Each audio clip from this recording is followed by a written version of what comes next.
Boa noite, Igreja de Jesus, Primeira Igreja Batista em Cobrex. Meditaremos no tema Uma Vida Transformada.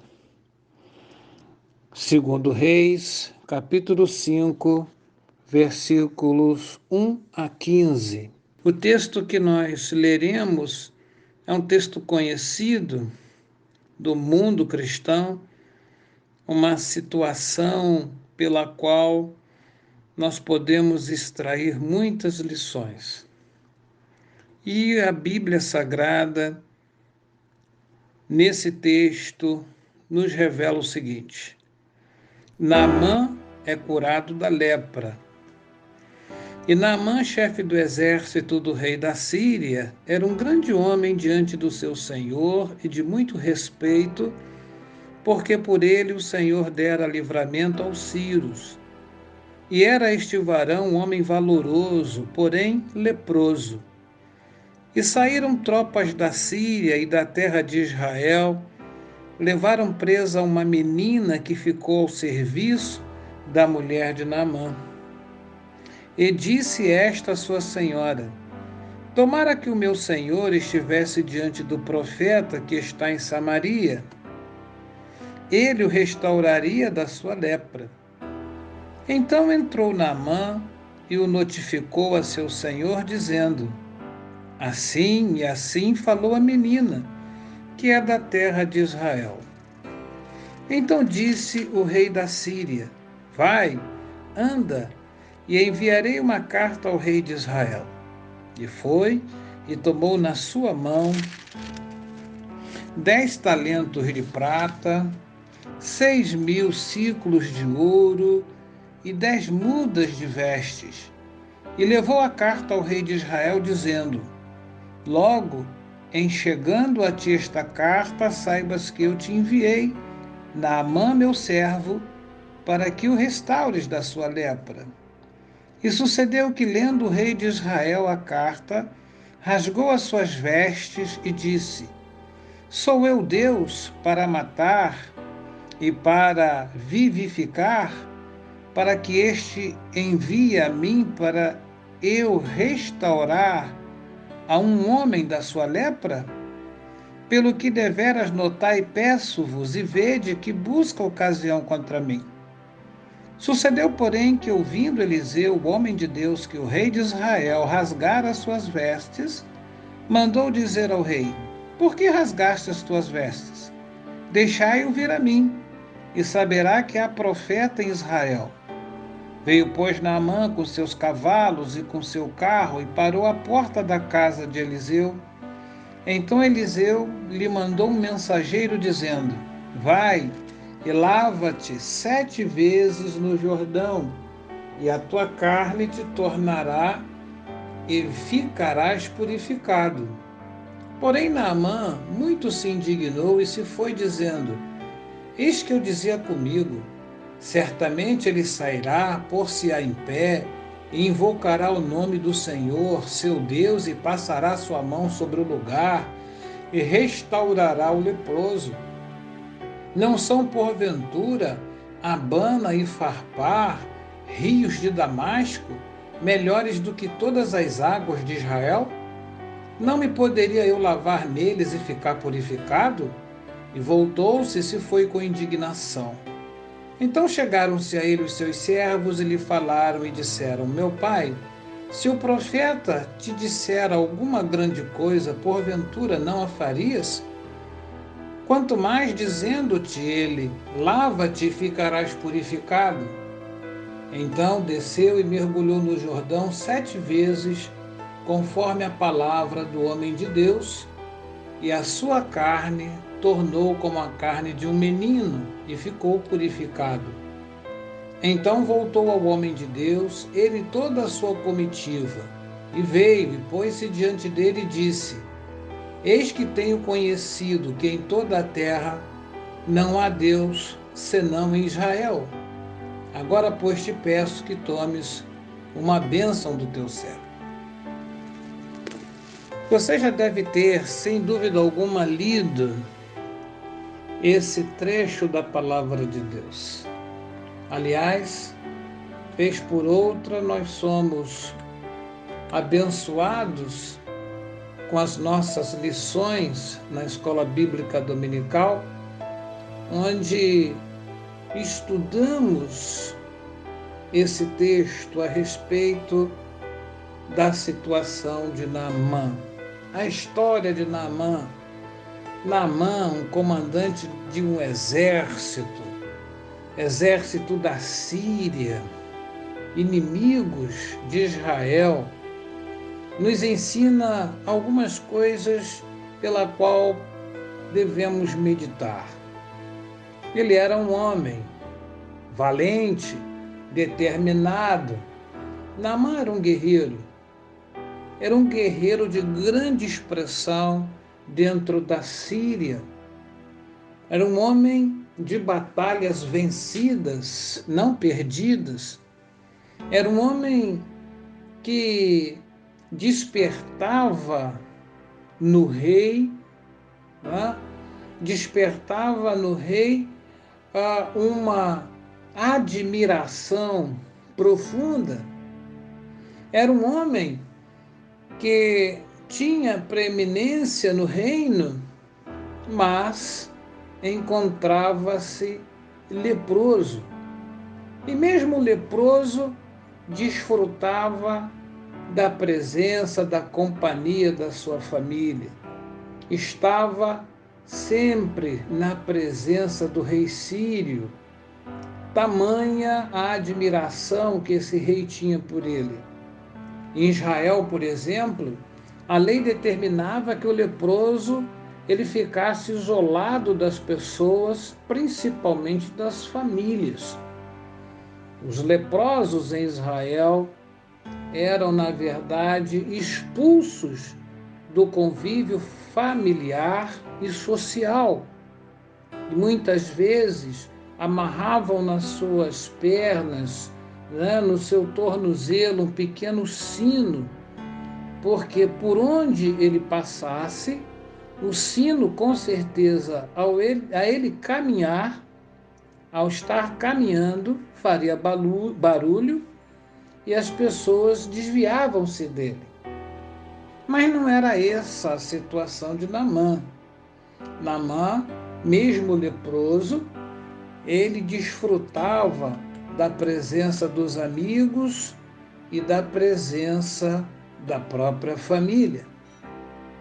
Mas ele vai ter a sua vida transformada. E para ter a vida transformada, nós vamos identificar alguns princípios. O primeiro é aceitar as possibilidades de Deus. O versículo de 1 a 3 mostra, Naamã, o comandante do exército da Síria, homem respeitado, sofrendo de uma terrível doença na pele. E num dos seus ataques contra Israel, os sírios haviam levado como prisioneira uma menina israelita, que ficou sendo escrava da mulher de Naamã. E um dia essa menina disse à patroa: eu gostaria, numa outra versão, que o meu patrão fosse falar com um profeta que mora em Samaria, pois ele o curaria da sua doença. Então vamos também identificar essa menina. A Bíblia não apresenta o seu nome, a Bíblia não revela a sua família, mas o gesto dessa menina ficou eternizado. Um gesto profundo, porque essa menina, na verdade, se nós olharmos para ela com os olhos da fé, nós vamos identificar na sua personalidade uma menina cheia do amor de Deus. Essa menina israelita, ela foi tirada à força da sua família, foi arrancada do convívio social, saiu da sua terra, ela vai para uma outra nação. Nós não temos a idade dela, mas pelo texto a impressão que temos é que ela era uma menor de idade e ela vai justamente ser escrava na Síria, na casa do general Naamã. Me parece que essa menina, ela tinha tudo para brigar com Deus.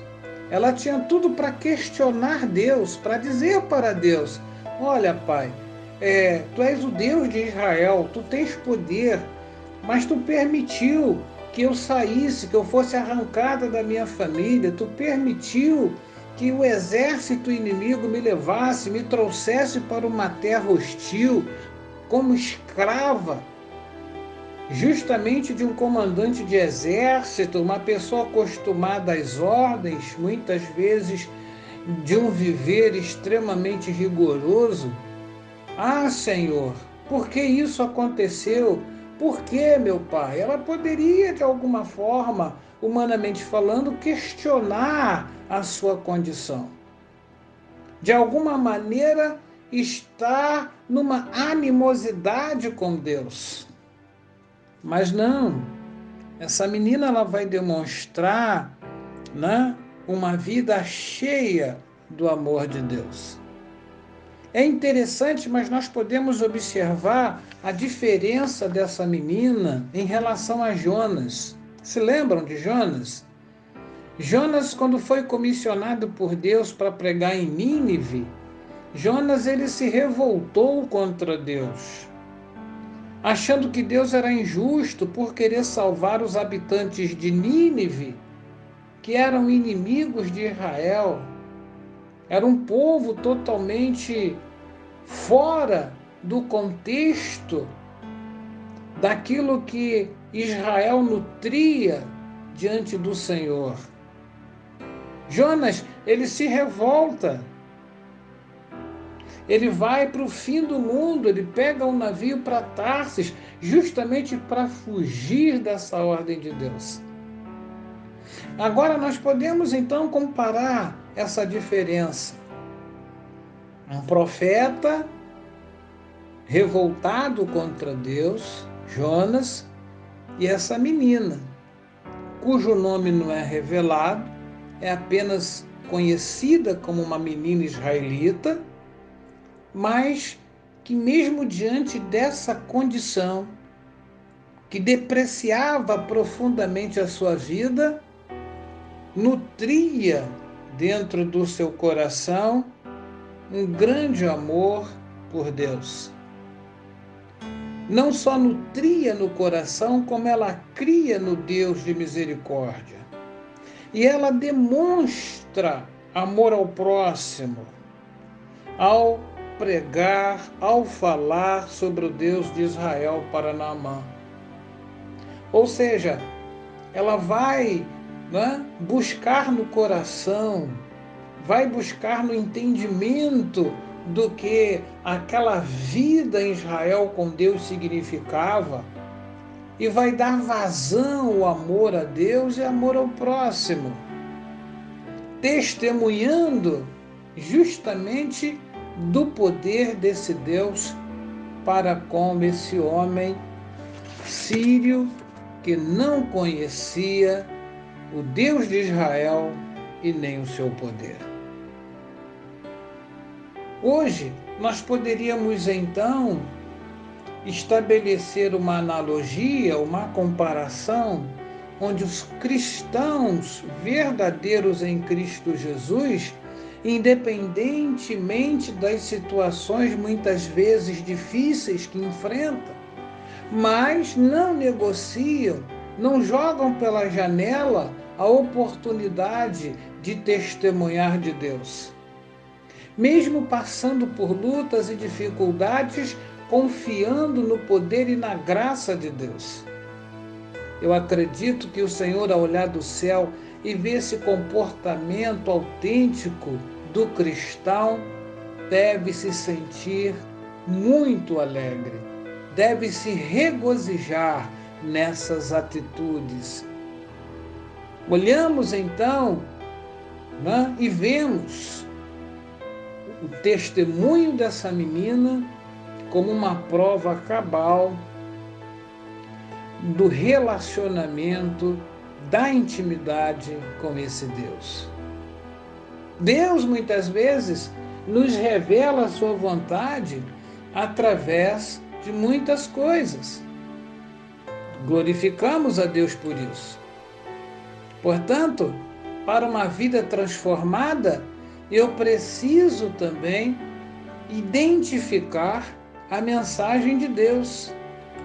A vida transformada, ela precisa estar dentro desse princípio.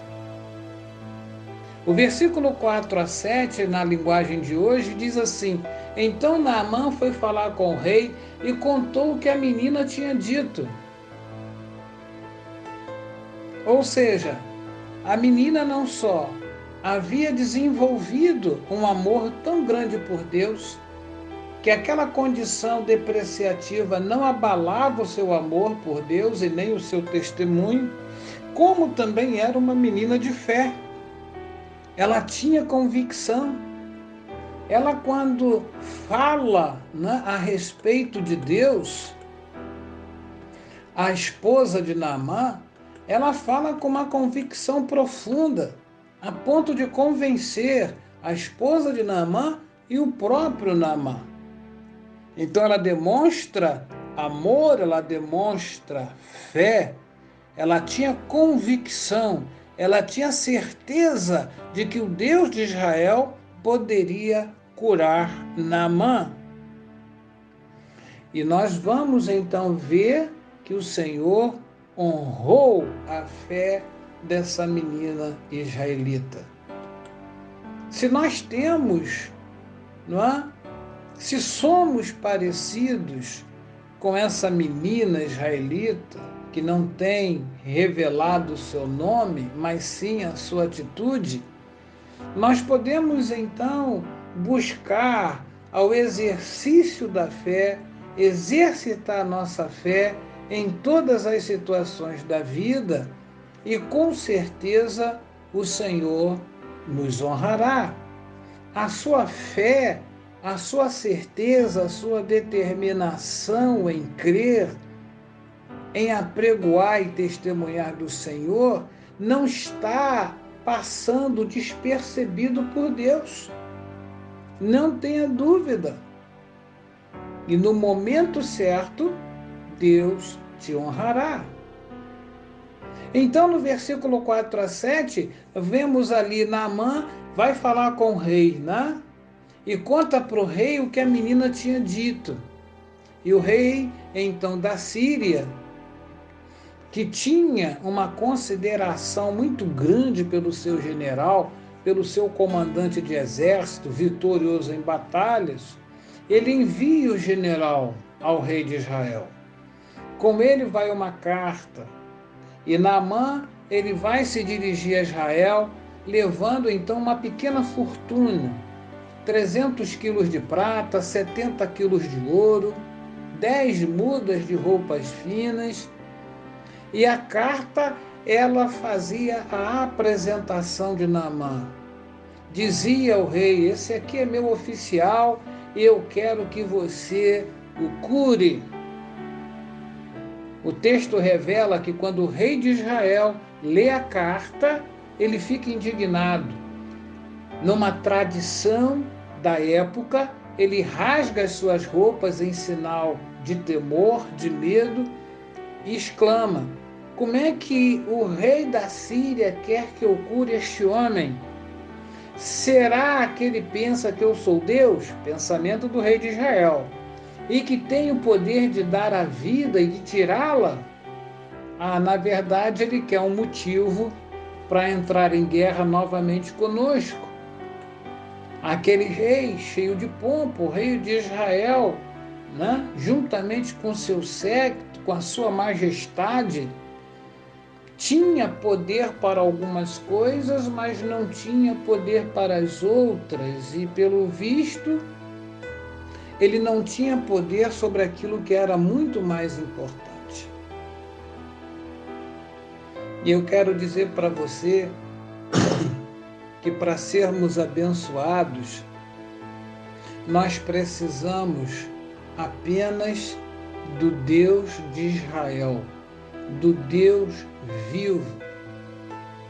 Quando Deus decreta a sua bênção, você não precisa buscá-la no político, você não precisa buscá-la no médico de grande expressão, você não precisa de um excelente advogado aqui nessa terra.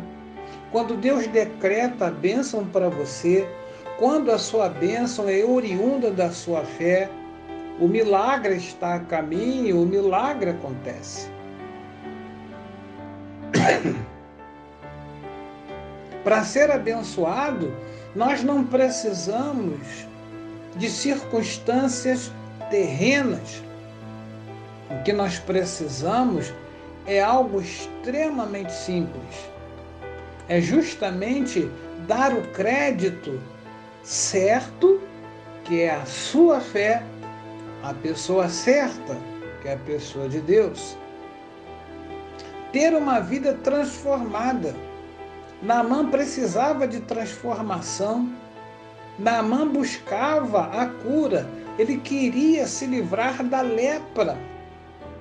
A lepra, já naquela época, era uma doença terrível. Com o passar do tempo, pedaços do corpo caíam, pedaço da mão, dos pés, a pessoa ficava praticamente irreconhecível.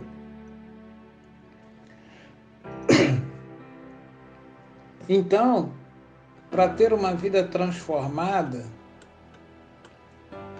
para ter uma vida abençoada, para ter uma vida onde você possa observar e perceber a mão de Deus, é preciso que você aceite as possibilidades de Deus. Nós podemos, então, começar a observar que a solução para esse general, esse homem importante, de grande expressão no reino sírio, uma das maiores nações daquela época, não veio dos grandes, não veio do avanço da medicina que já existia naquela época, não veio dos palácios, a solução não veio da pompa dos grandes homens preeminentes. A solução veio através de uma menina extremamente simples, escrava. Uma menina que estava sob as ordens dos patrões. Uma menina que podia falar apenas se fosse permitido. Mas ela vai ser uma menina ousada. Ela vai falar, ela vai testemunhar do seu Deus, mesmo sem que os patrões pedissem. Então eu preciso aceitar as possibilidades de Deus, quem sabe, para que você tenha a sua vida transformada em alguma área do seu cotidiano, em alguma área do seu viver. A solução não está bem pertinho de você. Agora eu estou me dirigindo àquelas pessoas que estão distantes de Deus e que estão buscando soluções para problemas complexos, justamente nas complexidades da vida. Quando a solução é simples, está mais perto do que nunca. A palavra de Deus diz que Deus, ele é Deus de longe e Deus de perto. Você precisa, então, aceitar essa possibilidade de Deus. Você precisa aceitar a simplicidade de Deus. Naamã, ele queria ser transformado, ele queria ser curado, ele queria que aquela lepra, né, que aquele impedimento acabasse. E, portanto, ele foi justamente atentar para um testemunho de uma menina escrava. Tamanho era o desejo dele de ver a sua cura, de ver a sua vida transformada. Eu não sei se você está me entendendo, mas palavras simples de uma escrava, menina escrava israelita, e que mudaram a vida de um grande homem.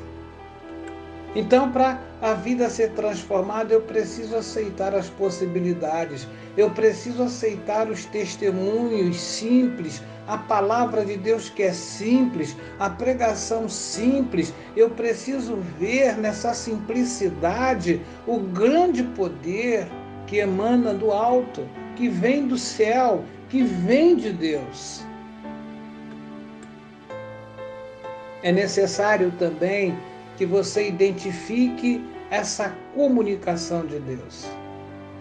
É necessário que identifique a mensagem de Deus. No momento em que Naamã conversa com o rei também, imediatamente, ele nem questiona, né? O rei poderia ter dito, mas você, rapaz, um general, um comandante do meu exército, dando crédito a uma escrava, a uma menina escrava de um país inimigo nosso. Mas não. O rei, ele toma um outro caminho, ele vai prover tudo que era necessário para a viagem de Naamã, envia uma carta de apresentação ao rei de Israel, envia com ele uma pequena fortuna, não é isso? Você já imaginou? Quanto dá hoje 70 quilos de ouro? 350 quilos de prata. É uma pequena fortuna, não é verdade? Ele se apresenta ao rei de Israel, afinal era de rei para rei, comandante de exército, se apresenta ao rei de Israel, ou seja, ele se apresenta à pessoa que tinha majestade, mas não tinha poder. Ele vai se apresentar à pessoa errada. Ele vai se apresentar à pessoa, provavelmente pelos olhos da carne. É o rei de Israel. E o rei de Israel deve ser o cara. É ele que vai me dar a solução para o meu problema. E é justamente isso o que acontece no mundo de hoje. As pessoas buscando solução nas religiões erradas, buscando solução nos deuses errados, buscando solução nos profetas errados.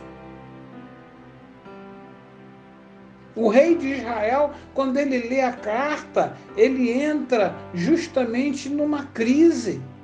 Ele tinha majestade, ele era o rei de uma nação, mas ele não tinha poder para curar. E ele vai então achar que aquela carta, aquele esquema do rei da Síria, era justamente para iniciar com Israel uma guerra, uma contenda. Quando nós, então, tecemos o texto, nós vemos a importância para termos a vida transformada é reconhecer o caminho de Deus. No versículo 8 a 10, o profeta Eliseu, ele soube do que havia acontecido, porque a notícia correu. Você imagina? A notícia correu, provavelmente uma boa parte da nação de Israel, dizendo, olha, as últimas notícias é que, segundo o nosso rei, o rei da Síria está tentando arrumar uma situação para guerrear contra nós. O rei está muito preocupado. Chegou o conhecimento de Eliseu, e agora Eliseu, então, ele vai dar uma palavra, ele vai dizer, olha, por que, majestade, que tu está preocupado? Mande que esse homem venha falar comigo, e eu mostrarei a ele que há profeta em Israel. Então Naamã foi com seus cavalos, carros, com aquela sua pequena fortuna, ele para na porta da casa de Eliseu, né? Eliseu então manda um empregado lá, um emissário, e fala com ele, vai lá, diz a esse general para ele se lavar 7 vezes no Rio Jordão, e pronto, é mais que o suficiente, e ele ficará completamente curado da sua doença. É incrível e interessante a essência dessa mensagem, né? Porque o general se sentiu depreciado. Não era bem isso que ele queria. Ele esperava um outro tipo de atendimento. à altura do seu posto.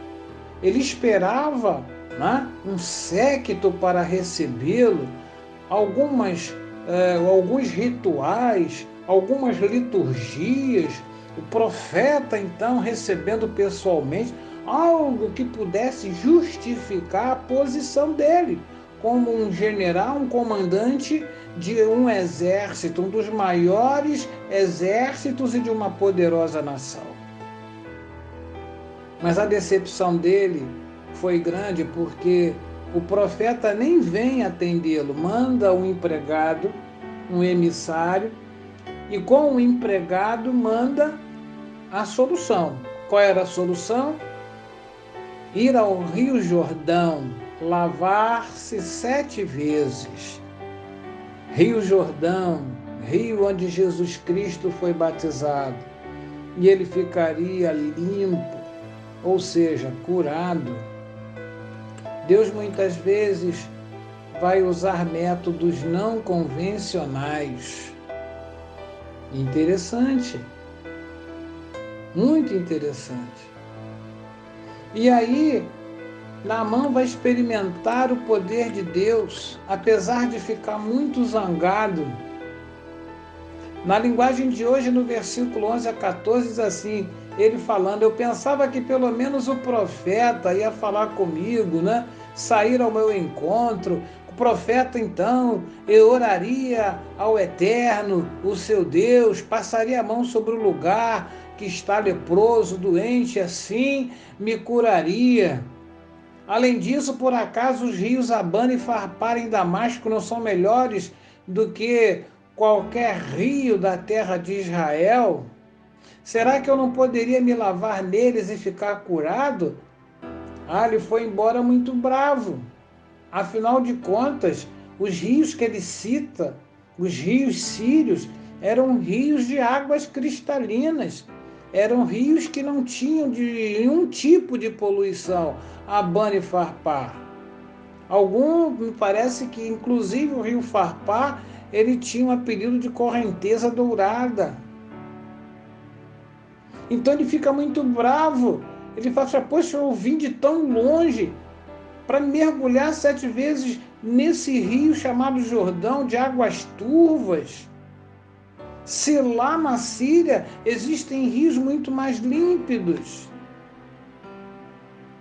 Então, dos seus empregados lhe dizem, mas por que é que o Senhor não pode ir lavar-se, como ele disse, ficar curado, né? E aí Naamã desce até o rio Jordão, mergulha 7 vezes,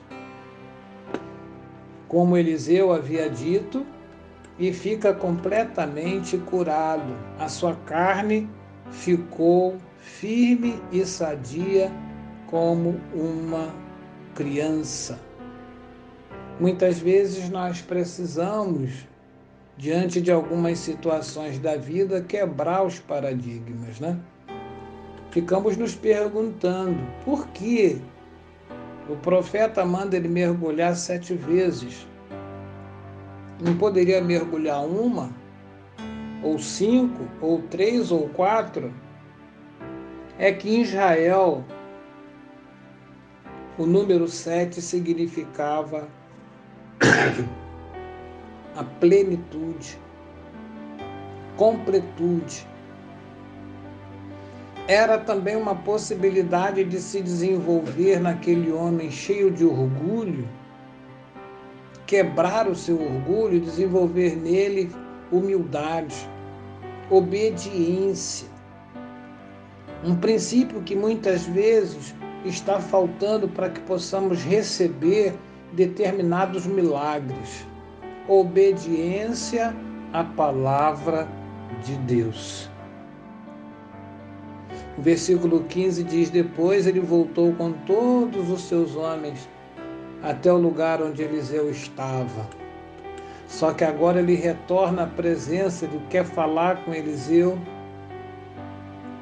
Acredito muito contente por ter a sua vida mudada, transformada. Agora ela é outra pessoa. E a frase que ele usa é, agora eu sei que no mundo inteiro não existe nenhum Deus a não ser o Deus de Israel. O Deus que você serve é o Deus de Israel. Poderíamos hoje fazer nossas palavras a expressão de Naamã. Sei que o único Deus vivo, poderoso, é aquele que eu sirvo. É o Deus de Israel. É o Deus da minha vida. É o Deus do meu lar. É o meu Deus. E dessa forma, como Naamã pôde experimentar o poder de Deus, como aquela menina foi usada para testemunhar do poder de Deus, que assim também façamos hoje, testemunhando do poder de Deus, sendo instrumento de Deus para abençoar vidas e pessoas, instrumento de Deus para que vidas sejam totalmente transformadas. Que Deus nos abençoe. Que o Senhor te abençoe abundantemente e que possamos juntos ser instrumentos de Deus para a transformação de vidas no mundo, neste século que nós vivemos.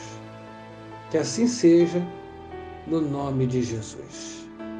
Até domingo, pela manhã, onde estaremos ali no templo, tomando todas as precauções necessárias, como vocês já sabem, para adorar e bendizer o nome do Senhor Jesus.